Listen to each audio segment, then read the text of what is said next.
พร้อมเดียวกันนี้ในปี 2025 ท่านนางปานียะโทตู้ของประธานประเทศแห่งสาธารณรัฐประชาธิปไตยประชาชนลาวก็ได้เข้าร่วมกองประชุมผู้นำโลกว่าด้วยแม่หญิงจัดขึ้นอยู่ที่นครหลวงปักกิ่งสาธารณรัฐประชาชนจีนในเดือนตุลา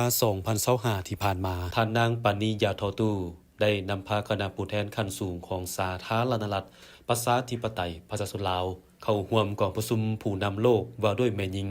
ภายใต้หัวข้อคู่ร่วมชะตากรรมการเสริมขยายขบวนการใหม่แห่งการพัฒนาแม่หญิงอย่างรอบด้านที่นครหลวงปักกิ่งสาธารณรัฐประชาชนจีนโดยการเป็นเกียรติก้าวเปิดของประชุมโดยท่านสีจิ้นผิงประธานประเทศแห่งสาธารณรัฐประชาชนจีนซึ่งมีบรรดาประมุขรัฐหัวหน้ารัฐบาลการนำขั้นสูงและผู้ต่างหน้าจากประเทศต่างๆหลายกว่า110ประเทศและบรรดาองค์การจัดตั้งสากลสหพันธ์แม่หญิงสาวหนุ่มและองค์การจัดตั้งทางสังคมโดยมีผู้เข้าร่วมทั้งหมดหลายกว่า800ท่านจุดประสงค์ของกองประชุมแม้นเพื่อส่งเสริมบทบาทและความเสมอภาคหญิงชายการพัฒนาอย่างรอบด้านของแม่หญิงในทั่วโลก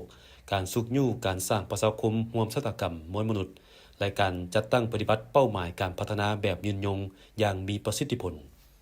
ในพิธีเปิดกองประชุมท่านสีจิ้นผิงได้ยกให้เห็นผลสำเร็จและสิ่งท้าทายตลอดระยะ30ปีแห่งการจัดตั้งปฏิบัติแถลงการและแผนปฏิบัติงานปักกิ่งนับตั้งแต่ถูกรับรองในปี 1995 เป็นต้นมาซึ่งมาถึงปัจจุบันการพัฒนารอบด้านของแม่หญิงกำลังเผชิญกับสิ่งท้าทายที่สลับซับซ้อนเป็นต้นแม่หญิงและเด็กหญิงหลายกว่า600ล้านคนในทั่วโลกตกอยู่ในสภาพที่มีสงครามการปะทะกันด้วยกำลังอาวุธ 10% ของแม่หญิงและเด็กในทั่วโลกดำรงชีวิตในสภาพที่ทุกข์ยากที่สุดโดยเหตุนี้ท่านประธานสีจิ้นผิงจึงเสนอข้อแนะนำ4ข้อคือการร่วมสร้างสภาพแวดล้อมที่ดีในการเติบโตและพัฒนาแม่หญิงการร่วมกันบำรุงสร้างกำลังแรงเพื่อการสุขยู่ภารกิจของแม่หญิงอย่างมีคุณภาพสูงการร่วมสร้างสภาพการปกครองเพื่อรับประกันสิทธิผลประโยชน์ของแม่หญิงและการร่วมกันสร้างสังกัดใหม่แห่งการสุขยู่แม่หญิงโลกเพื่อสนับสนุนการพัฒนารอบด้านของแม่หญิงในทั่วโลก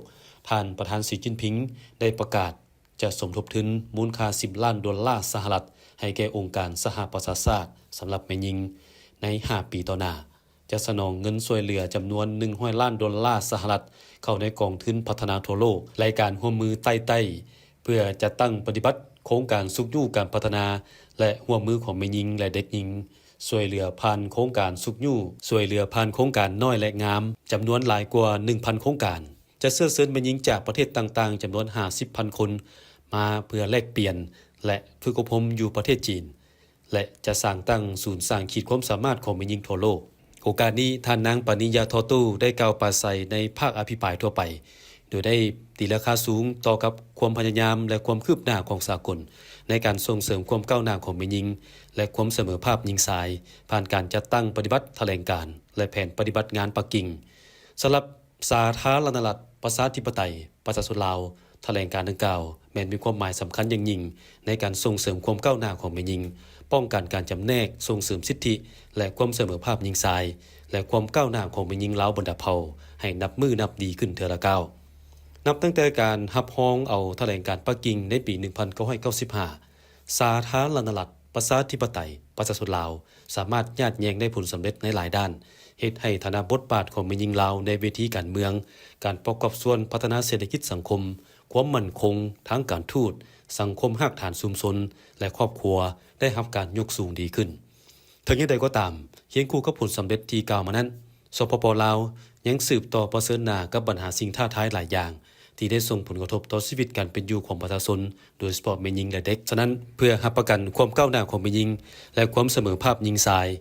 สปป.ลาวจึงได้ให้คำหมายมั่นที่เสื่อมสารเอาทิศทางของกองประชุมคณะเข้าในแผนพัฒนาเศรษฐกิจสังคม5ปีในต่อหน้าและจะสืบต่อปกดมทั่วปวงชนลาวและร่วมมือกับสากลเพื่อส่งเสริมความก้าวหน้าของแม่หญิงและความเสมอภาพหญิงชาย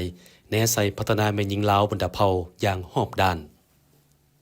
ส่วนในวันที่ 14 ตุลาคม 2025 ท่านนางปานิยาทอตู้ได้พบปะ2ฝ่ายกับท่านหานเจิ้งรองประธานประเทศแห่งสาธารณรัฐประชาชนจีน ในโอกาสนี้ท่านนางปณิยาทอตู้ได้แสดงความขอบใจและตีราคาสูงต่อสายพัวพันธมิตรภาพอันเป็นมูลเสื้อระหว่าง2พรรค2รัฐและประชาชนลาวจีนรวมทั้งชมเชยผลสำเร็จอันยิ่งใหญ่และหวังว่าสปป.จีนจะสืบต่อให้การร่วมมือและสนับสนุนสปป.ลาวในด้านเศรษฐกิจการค้าการลงทุนวัฒนธรรมเทคโนโลยีการท่องเที่ยว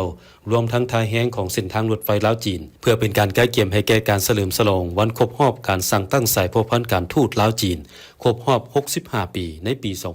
2026ซึ่งทั้ง2ประเทศจะร่วมกันจัดตั้งปฏิบัติปีมิตรภาพลาวจีนจีนลาว2026ในตอนท้ายท่านรองประธานประเทศแห่งสาธารณรัฐประชาธิปไตยประชาชนลาวได้ถือโอกาสดังกล่าวเสริญการนำคันสูงของสปป.จีนเข้าร่วมงานเฉลิมฉลองวันสถาปนาสปป.ลาวครบรอบ50ปี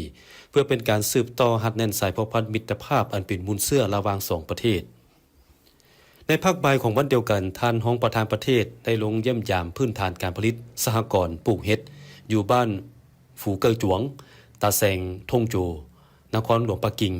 ที่ได้สร้างอาชีพให้แก่ประชาชนภายในบ้านโดยเฉพาะแม้นมีประชาชนบ้านที่เป็นเพศหญิงจำนวน70ส่วนห้อยได้ประกอบส่วนเป็นแรงงานของสหกรณ์การผลิตและมีรายรับจากการปลูกเห็ดขายเป็นสินค้าพร้อมเดียวกันนี้ก็ได้แลกเปลี่ยนบทเรียนเกี่ยวกับการบริหารคุ้มครองรัฐคันท้องถิ่นกับอำนาจการปกครองบ้านฝูเกิงจวงและตาแสงทงโจที่ตั้งอยู่ศาลเมืองของนครหลวงปักกิ่ง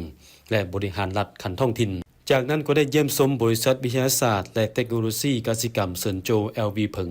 ที่ค้นคว้าและพัฒนาแนวพันธุ์พืชกสิกรรมภายในประเทศจีน